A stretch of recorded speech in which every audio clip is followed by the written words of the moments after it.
Hello everyone, in this video I'll show you another type of selector function block in Master 2. This function block is very similar to this other selector we have covered in a previous video, and I'll show you how to use it. So first let's add a new network, then go into Toolbox, then click and drag a box with enable. Let's delete this enable contact and rename the triple interrogation mark with mux.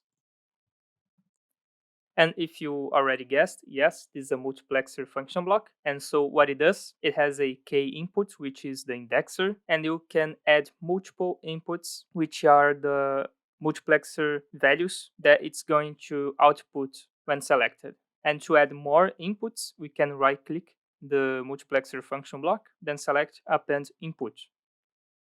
Now let's assign our variables and constants. So for the indexer, I'll use the multiplexer index variable that I've already created. And let's create a new variable for the output. Let's say mux output. And now let's add some constants.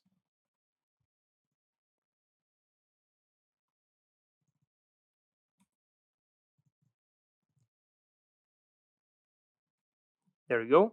Now let's test it. Now, as you can see, the multiplexer function block is already outputting a value, which is the first one. And that is because the indexer is set to 0 and it's selecting the index 0, which is 30.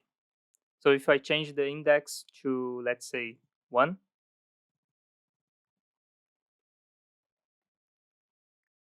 it'll then select the value 60. And if I change to 2,